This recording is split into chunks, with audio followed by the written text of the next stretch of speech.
कंवल फूल और तितलियों के पंख, ये किताब है डॉक्टर ताहिरा काज़मी के कॉलमों के मजमूए की। डॉक्टर साहिबा से मेरा तारुफ हम सब पर उनके कॉलमों के हवाले से हुआ। ये कॉलम हमारे समाज में औरत से रवा रखी जाने वाली ज़्यादतियों और ख़वातीन के ज़हनी और तिब्बी मसाइल के बारे में हैं, और जिस चीज़ ने मेरी तवज्जो उधर मबजूल की वो उनका मुनफरिद असलूब है जिसमें अफसानवी रंग नुमायाँ है। उनकी किताब कंवल फूल और तितलियों के पंख मैंने अभी अभी पढ़ी है। ये किताब 2020 में शाया हुई और इसकी मकबूलियत का ये आलम है कि 2021 में इसका दूसरा एडिशन भी शाया हो गया है। ये किताब डॉक्टर साहिबा के कालमों का मजमूआ है जिन्हें मैं मुख्तलिफ फोरम्स में गाहे बगाहे पढ़ता रहा और उनकी तहरीर की दिलकशी से मुतासर होता रहा। इस किताब के शुरू में कुछ मोतबर मुसन्निफ़ीन ने अपनी अपनी राय का इजहार किया और तकरीबन तमाम नुमायाँ अदबी प्लेटफार्म्स पर भी इस पर तबसरे शाया हो चुके हैं। तो मैंने सोचा कि मेरे लिए अब कुछ भी लिखने को बाकी नहीं, लेकिन इन कालमों के मौज़ूआत, इनमें दर्ज मालूमात, मुसन्नफ़ा के एहसासात और अफसानवी डिक्शन ने मुझे कलम उठाने पर अंगेख्त किया।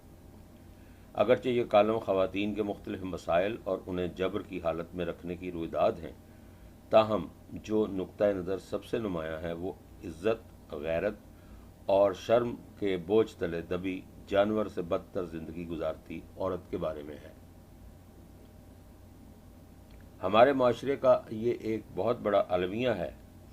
कि औरत की ज़ाती ज़िंदगी और मुस्तकबिल के सारे फ़ैसले उसके मर्द रिश्तेदार ही करते हैं। हमारे यहाँ जब लड़की की पैदाइश होती है तो न सिर्फ नाक भूँ चढ़ाई जाती है, बल्कि उसे ख़ानदान में एक फ़र्द की आमद की बजाय एक मसले की आमद समझा जाता है, और वो मसला है इज़्ज़त का। इस 21वीं सदी में अब भी बेशुमार ऐसे घराने हैं जहाँ बेटी की पैदाइश पर मर्द रिश्तेदारों के सर अंदर ही अंदर शर्म से झुक जाते हैं, ऐसे जैसे बेटी का बाप या बहन का भाई कहलवाना कोई शर्मनाक चीज़ है। माशरे में औरत के बारे में राइज सोच पर डॉक्टर साहिबा ने मुतनव्वो कालम सुपुर्द कलम किए हैं और कारी को बताया है कि यहाँ बेटी को न फ़र्द समझा जाता है और ना ही इंसान, बल्कि उसे एक गैर महफूज चीज़ समझा जाता है जिसकी हिफाजत हर दम ज़रूरी है। ताहिरा काज़मी साहिबा के इन कालमों से ज़ाहिर होता है कि इज़्ज़त को औरत के जिनसी रवैये से मुंसलिक किया जाता है और नतीजतन उसकी शक्ल सूरत और लिबास की वज़ाकता बहुत अहम हो जाते हैं। कंवारपन का लफ्ज़ भी सिर्फ औरत के लिए है और मर्दों के लिए उसे मानी देने वाला ऐसा कोई लफ्ज़ अभी तक ईजाद नहीं हुआ, खा मर्द ने कोई जिनसी तजर्बा ही क्यों ना कर रखा हो। डॉक्टर साहिबा ने दुरुस्त तौर पर इस बात का खुलकर इजहार किया कि पेदरसरी माश निज़ाम में मर्दों को सख्त जान, आज़ाद, खुद मुख्तार और साहिब अक्ल समझा जाता है, जबकि औरत को जज्बाती, तस्लीम खू और माइल अतात। तालीम और माशी खुशहाली से मुतदिल रवैये पैदा होते हैं, इसलिए औरत को तालीम भी बस ज़रूरी हद तक दी जाती है, लेकिन जहाँ कोई खातून अपनी हिम्मत से इस तयशुदा हद से आगे की तालीम हासिल कर भी ले तो इस बात की यकीन दहानी की जाती है कि वो अपनी समाजी अक़दार के साथ मजबूती से जुड़ी हुई है। ये कालम हमें ये भी बताते हैं कि हमारे यहाँ बच्चियाँ माँ बाप के सख्त कंट्रोल में पलती हैं। गरीब और मिडिल क्लास की माएँ कमज़ोर और बेहौसला और कनूती होती हैं, चुनांचे बच्चियों के लिए भी वो इसी तरह का रोल मॉडल बनती हैं। यहाँ माँ बाप को बच्ची की ज़ात कम और ख़ानदान की इज़्ज़त बहुत प्यारी होती है। ताहिरा काज़मी चूँकि ख़ुद डॉक्टर हैं और गायनी जैसे मुश्किल तरीन और पेचीदा शोबे में सीनियर्स में शुमार होती हैं, इसलिए उन्होंने 5वें छठे बच्चे की पैदाइश के लिए आने वाली ख़वातीन और उनके लवाकिन को ये भी समझाने की कोशिश की कि अब बस करें اور خاتون کی صحت اور جان کا خیال کریں، لیکن انہیں اسی روایتی سوچ کا سامنا کرنا پڑا کہ خدا نے روحیں تو پہلے سے پیدا کر رکھی ہیں اور جس نے دنیا میں آنا ہے اسے کوئی روک نہیں سکتا، اور روکنا خدا کے کاموں میں دخل اندازی ہے۔ لیکن یہ کالم پڑھ کر اندازہ ہوتا ہے کہ جدید سائنس نے پرانے نظریات کو باطل قرار دے دیا ہے، اور بار بار سی سیکشن قسم کے آپریشن سے نجات کے لیے ایگ اور سپرم کے ملاپ میں رکاوٹ کا بندوبست اس مسئلے کا حل ہے، لیکن بیچاری خواتین چاہتے ہوئے بھی اس پر آمادگی ظاہر نہیں کر سکیں کہ یہ بھی ان کے مردوں کے طے کرنے کی بات ہے، اور مردوں کے لیے یہ بات ان کی مردانگی اور وراثتی علم کے بوجھ سے جڑی ہوئی ہے۔ طاہرہ کاظمی صاحبہ نے بڑی جرت سے کام لیتے ہوئے بڑی سچی اور تلخ حقیقتیں سپرد قلم کی ہیں،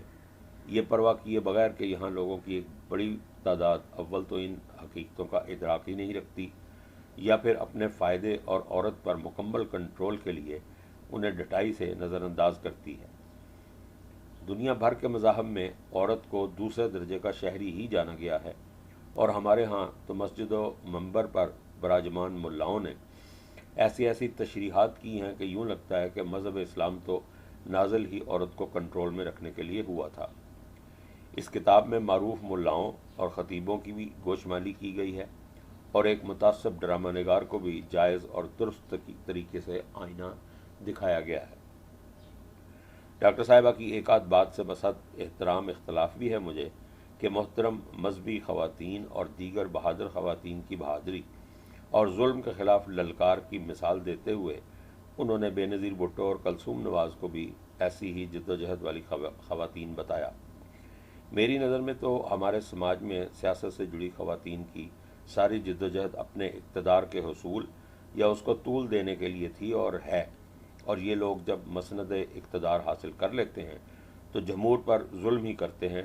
اور اس میں مرد یا عورت کی تمیز نہیں کرتے۔ کنول پھول اور تتلیوں کے پنکھ کے سارے کالم ہمارے ارد گرد کی کہانیاں ہیں جنہیں ہم دیکھتے بھی ہیں، محسوس بھی کرتے ہیں، لیکن ان پر کوئی اس طرح سے قلم کم ہی اٹھاتا ہے۔ ڈاکٹر طاہرہ کاظمی خود لکھتی ہیں، اب کیا کہوں کہ یہ کہانیاں میرے ارد گرد چلتی پھرتی ہیں، کبھی ہنستی کبھی روتی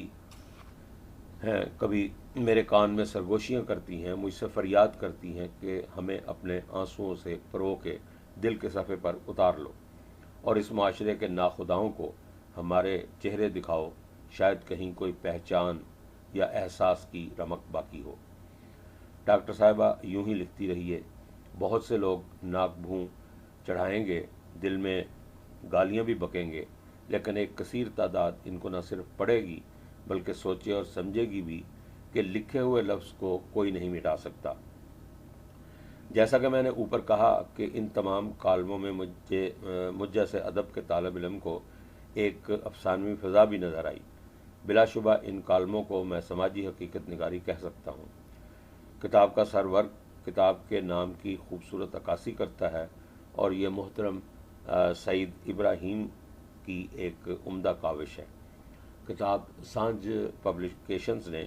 اچھے ڈھنگ سے شائع کی ہے اور پڑھنے کے قابل ہے۔